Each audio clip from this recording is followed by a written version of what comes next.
그러니까 오늘은 2장 1절부터 성령님의 강림의 역사 사건 기술한 거 보고 사람들의 반응까지 13절까지 말씀을 보겠습니다.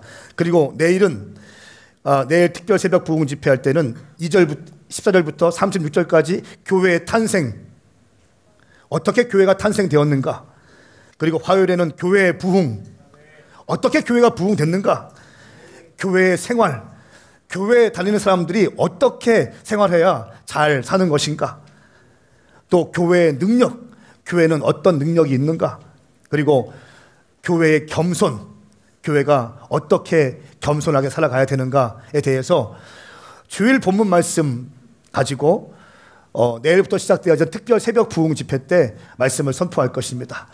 여러분, 이 말씀을 기대하시면서 잘 지키시면 성령과 교회와 성령의 그 아름다운 케미가 있습니다. 그것을 맛보시게 될 것입니다.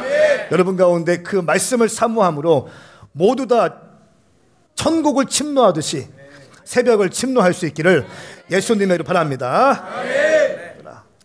여러분, 하나님의 카이로스의 타이밍이 있습니다. 그때를 놓치지 않기를 축복합니다.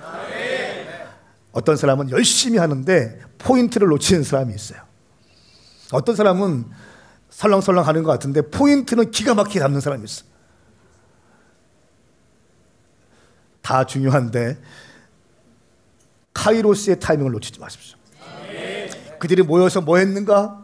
함께 모여 있었다고 나와 있지만 행간의 영적인 분위기로 보았을 때 그들은 워십하고 있었을 거예요. 그들은 예배하고 있었을 것입니다. 그들은 게임하지 않았을 겁니다. 그리고 막 회의하는데 성령이 임하지 않았을 거예요. 분석하고 따지고 하지 않았을 겁니다. 그냥 그들이 모여서 함께 모여서 오순절에 모여서 함께 예배했을 것입니다. 제가 믿기로는 그때의 예배에 한 3가지 키워드, 중요한 키워드가 있는데 자유였을 거예요. 경직되게 예배하지 않고 자유롭게 예배했을 거예요. 두 번째는 자유 가운데 부어지는 기쁨이 있었을 거예요. 기쁨이. 어느 교회 가면 기쁨이 없는 교회가 있어요. 기침 한번 했는데 왠지 눈치 보이는 교회. 세 번째는 자유가 있고 기쁨이 있지만 거룩한 영적인 분위기가 있어서 약간은 두려움이 있었을 거예요. 한 번도 경험해보지 못한 느낌이기 때문에 약간의 두려움이 있었을 거예요.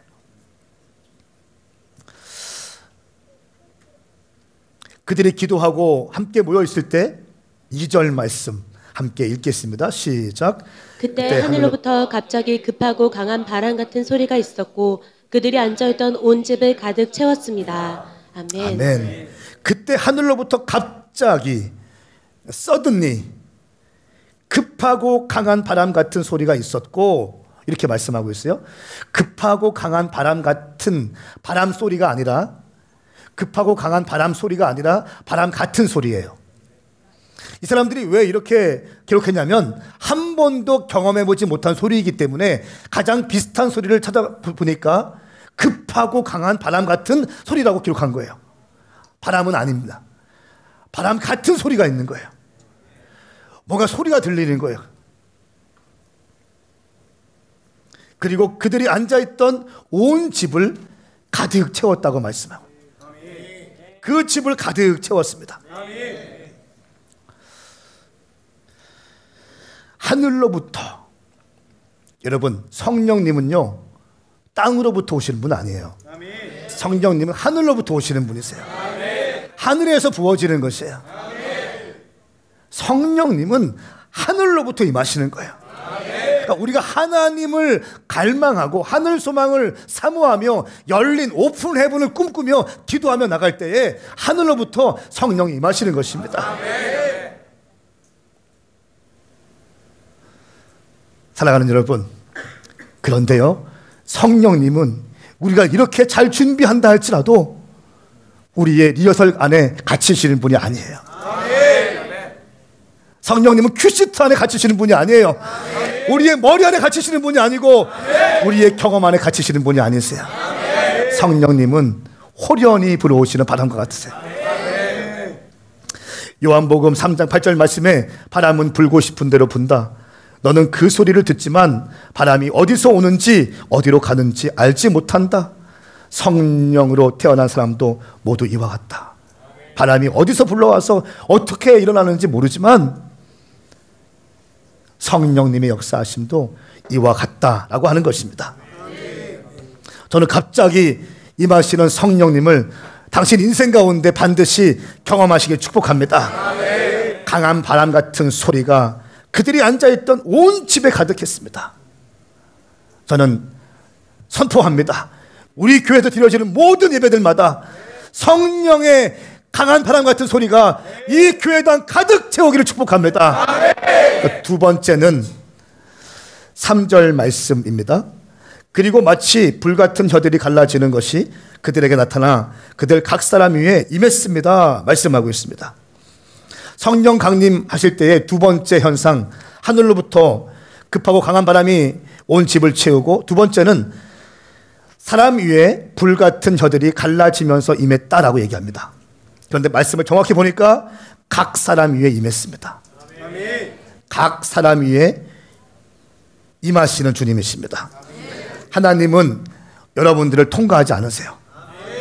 여러분 모두를 포함시킬 것입니다.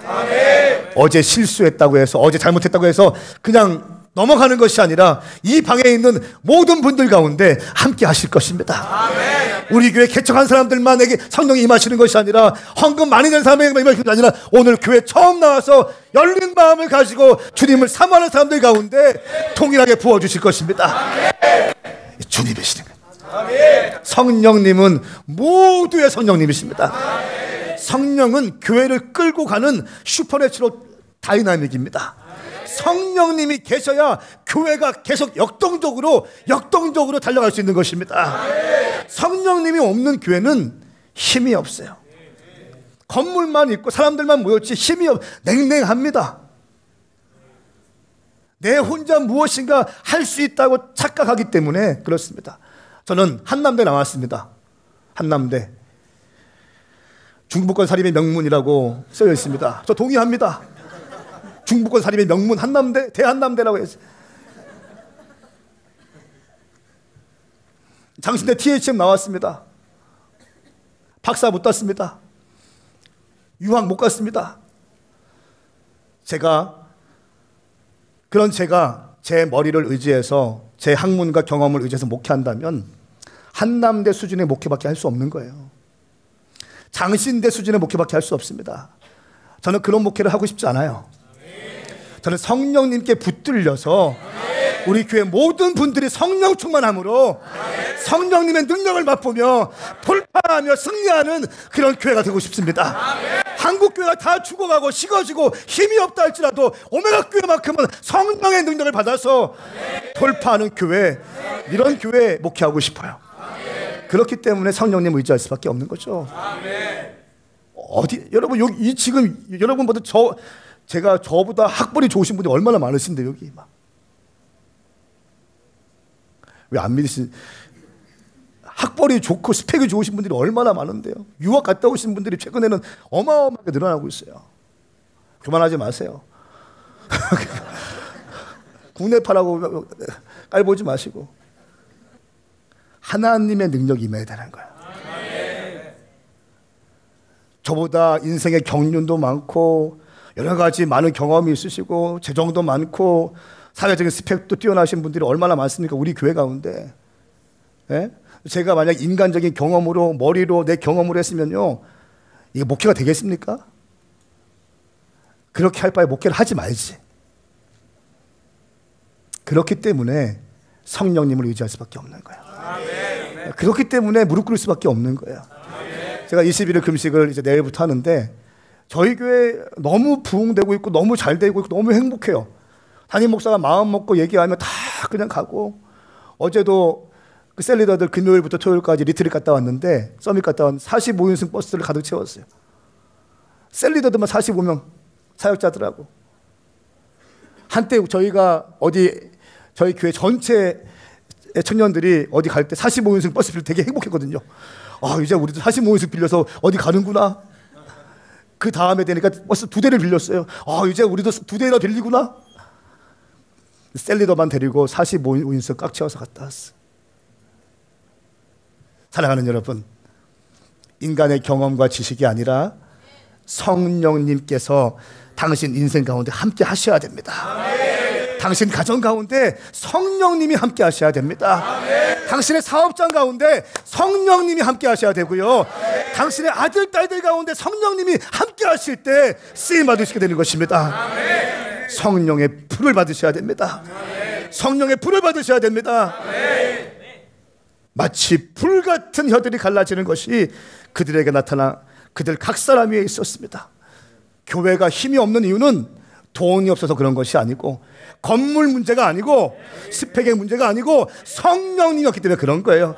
내 인생 가운데 힘이 없고 내 인생 가운데 무기력한 이유는 돈이 없어서 그런 게 아니에요. 성령님께서 내 가운데 함께 하지 않기 때문에, 성령 없는 내가 볼 때 인간적으로 보기 때문에. 사랑하는 여러분, 성령님 사모하시길 축복합니다. 성령이 임하면 부흥이 일어납니다. 성령이 임하시면 사람들이 회복될 수 있습니다. 오늘 성령이 임하셨을 때 내일 말씀에 교회가 개척되어져요. 베드로가, 그 무식했던 베드로, 어부가 설교하는데 3,000명이 회개하고 돌아와요. 3,000명이 동시에 세례받습니다. 성령님의 역사예요. 누가 설교했다고요? 누가가 설교했으면 의사니까 그래도 말빨 좋다. 베드로입니다. 터프한 베드로예요. 아주 와일드예요.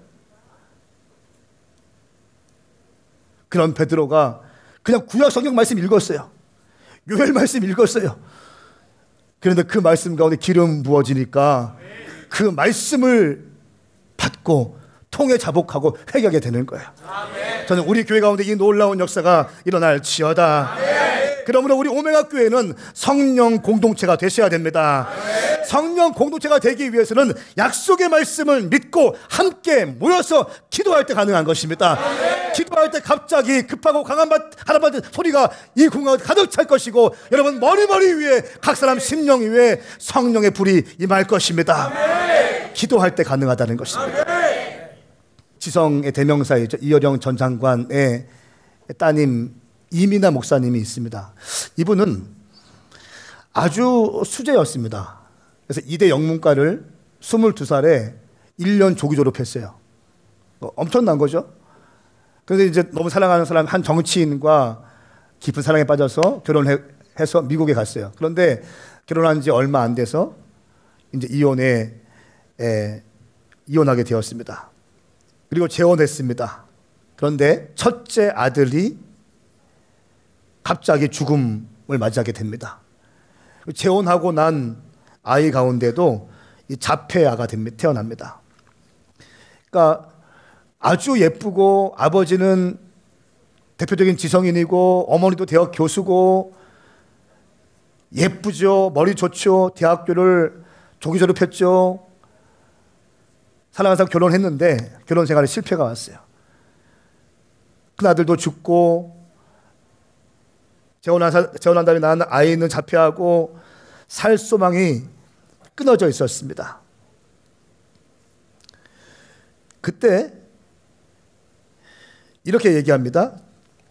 땅에서 하늘처럼이라고 하는 책을 썼는데, 이분이 이제 암투병하다 돌아가셨는데, 암투병 중에 쓴 책이 땅에서 하늘처럼이라는 책인데요. 이 책에서 이렇게 얘기해요. 저는 2002년 2월 22일 성령 안에서 거듭났습니다. 영적으로 장애가 있었던 제가 온전한 영접, 온전한 구원, 거듭남의 고백을 하고 깨닫는 순간 눈이 열리고 귀가 열리고 돌처럼 딱딱하게 굳어있던 내 마음이 녹기 시작했습니다. 그날의 고백으로 예수님의 십자가의 보혈의 능력이 제게 임했고, 그때부터 성령님이 저를 인도하기 시작했습니다. 영적으로 장애가 있었던 내가 2002년 2월 20일 성령 안에서 거듭났습니다. 그리고 돌처럼 딱딱해진 내 마음이 녹기 시작했습니다. 이제 암 투병을 시작합니다. 이 목사님이 암투병하면서도요, 끝까지 청년들, 청소년 살리기 위해서 집회하시더라고요. 마지막 집회 영상을 제가 보았는데 얼굴이 엉망인데도 3시간가량을 집회하더라고요. 암투병 가운데 집회를 하시더라고요. 청년들 살리기 위해서, 청소년 살리기 위해서 마지막까지 삶을 들이시더라고요. 여러분, 이 목사님이 왜 생애 마지막까지 그렇게 복음을 전했습니까? 왜 마지막까지 그 책을 쓰면서 복음을 증거합니까? 이분은 이렇게 얘기합니다. 이 책을 쓰고 있는 지금 저는 위암 말기 암 환자라고 합니다. 그러나 제 마음에는 차고 넘치는 하늘나라의 의와 기쁨과 평강이 있습니다. 저를 사랑하는 능력의 아버지 하나님, 그동안 저의 질병 여러 번 고쳐주셨기 때문에 또 고쳐주시라고 믿습니다. 그러나 어떤 이유에서이든지 이 땅에서 그 치유를 온전히 다 받아 누리지 못하고 내 몸이 죽는다 해도 저는 예수님을 믿는 자는 죽어도 살겠고 살아서 그리스도를 믿는 자는 영원히 죽지 않는다는 하나님 말씀을 믿습니다. 이렇게 고백해요. 그리고 지금까지 많은 청년들, 많은 사역자들의 가슴에 이분의 메시지가 남아있어요. 능력 있는 삶을 살다 간 거죠. 돈 많은 집, 유명한 집, 장녀로 태어나서 좋은 대학 나오고 잘 될 뻔했지만 인생 가운데 인생이 꼬이기 시작했어요. 그 어둠 같은 시간들을 통과할 때 영적인 질병을 가진 채로 겨우겨우 살고 있었는데 어느 순간 성령님께서 이 목사님에게 임하시니까, 이분에게 임하시니까 다시 한번 살 소망이 생기게 되는 것입니다. 사랑하는 여러분, 당신 인생 가운데 어떠한 어려움이 있다 할지라도, 어떠한 절망이 있다 할지라도 결코 포기하지 마십시오. 왜냐하면 당신보다, 당신이 당신을 사랑하는 것보다 하나님이, 또 성령님이 당신을 더 사랑하시기 때문입니다. 5절부터 13절까지의 말씀은 이 오순절 성령 강림의 역사를 지켜본 사람들의 반응이 나와요. 오순절 성령 강림 사람들, 오순절이기 때문에 절기를 지키기 위해서 약 15개의 국가에서 예루살렘으로 모여들었습니다. 예루살렘으로 15개 정도의 국가에서, 지역에서 사람들이 모여들기 시작했습니다. 놀랍게도 120문도가 방언하고 성령 받고 방언하고 하는데 이 사람들이 볼 때 다 자기들이 알아들을 수 있는 말로 하는 것입니다. 정확히 언어 체계를 갖춘 방언들을 했다는 것입니다. 그러면서 6절 말씀에 어안이 벙벙했습니다. 여러분, 하나님의 일하심이 일어나면요, 어안이 벙벙할 겁니다. 왜냐하면 이성을 초월한 일이기 때문에 그렇습니다. 슈퍼내추럴이기 때문에 그렇습니다. 초자연적인 일이기 때문에 우리 삶 가운데 경험되지 않은 일들이 일어나기 때문에 어안이 벙벙할 것입니다. 성령님의 역사는 초자연적입니다. 우리의 이성을 뛰어넘습니다. 제가 믿기로는 그러나 윤리를 뛰어넘지 않습니다. 윤리 안에서 이성을 뛰어넘지만, 논리를 뛰어넘지만 윤리 안에서 성령님께서 임하실 것입니다. 왜냐하면 성령님은 인격적인 하나님이시고 성령의 열매는 좋은 것이기 때문에 그렇습니다. 여러분, 요거 가지고 바라보지 마시고 넓게 보셔야 됩니다. 우리 오메가 교회가 성령님을 사모하는 교회, 그리고 질서 있는 교회, 따뜻한 교회, 넉넉함이 있는 교회, 모든 것들을 포용할 수 있는 교회, 그러나 말씀의 기준 놓지 않는 교회가 될 수 있기를 예수님의 이름으로 선포합니다. 14절 말씀이 저의 마음을 참 아프게 했습니다. 11절 말씀 참 좋았습니다. 11절 시작. 크레타 사람들과 아라비아 사람들인데 우리는 지금 저들이 말하고 있는 하나님의 큰 일들을 우리 각자의 말로 듣고 있습니다. 아멘. 이 15개국에서 온 사람들이 말하는 것은 뭡니까? 하나님의 큰 일을 말하고 있는 것을 내가 듣고 있다는 거예요. 와, 이 사람들이 나의 언어로 방언을 하는데 하나님의 놀라운 비밀들을 얘기하고 있구나. 하나님의 큰 일을 이야기하고 있구나. 여러분, 성령 받으면 하나님의 큰 일을 이야기할 수밖에 없습니다. 와, 하나님의 큰 일을 이야기하는 자. 성령 받지 않으면 절대로 못합니다. 성령 받은 사람이 하나님의 큰 일을 할 수 있는 거예요. 하나님의 큰 일을 얘기할 수 있는 것입니다. 하나님의 큰 일을 선포할 수 있는 것입니다. 저는 우리 오메가 교회가 성령 충만함으로 하나님의 큰 일들이 계속 선포되어질지어다. 선포되어질지어다. 얼마나 좋은 영적인 분위기입니까? 이상이 여기고 다른 방언이 임하고 급하고 강한 바람이 있고 불같은 혀들이 갈라지고 다른 방언이 임하기 시작하고 모두가 다 어안이 벙벙하고 이게 뭐지? 놀라 이상하게 여기고 어메이징하다고. 와, 한 번도 경험하지 않는 일들이 부어지고 있기 때문에 와, 이게 뭐냐? 어떻게 예배가 이럴 수 있냐? 어떻게 이 기름 부으시면 뭐지? 와, 이 기름 부으시면 뭐지? 사람들이 방언하기 시작하는 하나님의 놀라운 큰 비전들이 선포되어지고 있고 방언 가운데 하나님의 큰 일들이 선포되어지고 있고 할렐루야. 아멘. 이런 놀라운 영적인 분위기 가운데 언제나 초치는 사람이 있습니다. 14절 말씀 저는 아멘하고 싶지 않아요. 한번 읽어보겠습니다. 14절 말씀 13절 시작. 그러나 어떤 사람들은 그들이 새 술에 취했다라고 조롱하며 말하기도 했습니다. 아멘하지 마세요.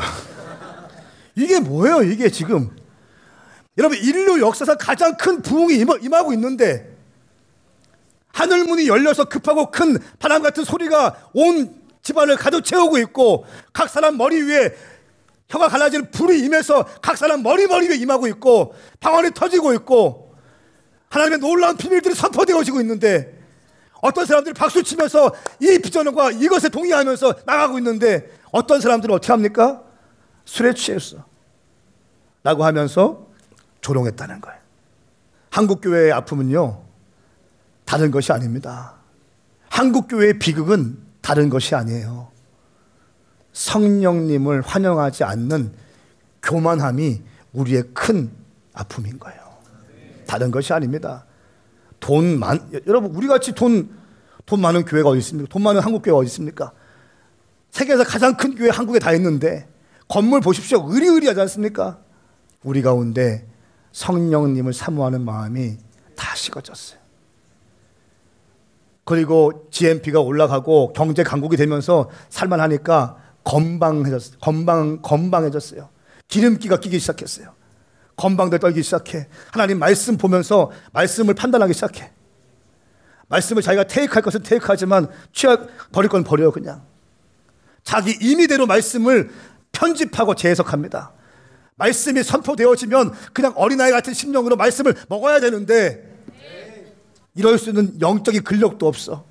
조금 배웠다고, 조금 돈 있다고, 조금 살만했다고, 이런 교만, 이거 깨지지 않으면 큰 고생할 겁니다. 사랑하는 여러분, 우리 오메가 교회는 성령님을 사모하십시다. 교회의 시작, 내일 교회가 탄생돼요. 내일 새벽 예배 말씀에 성령이 강림하시니까 교회가 시작되어진 거예요. 요한계시록 22장 17절 말씀에 성령과 신부가 오라 하시는도다. 성령과 신부는 무엇입니까? 교회. 성령과 하나 된 교회가 함께 오라 하시는도다.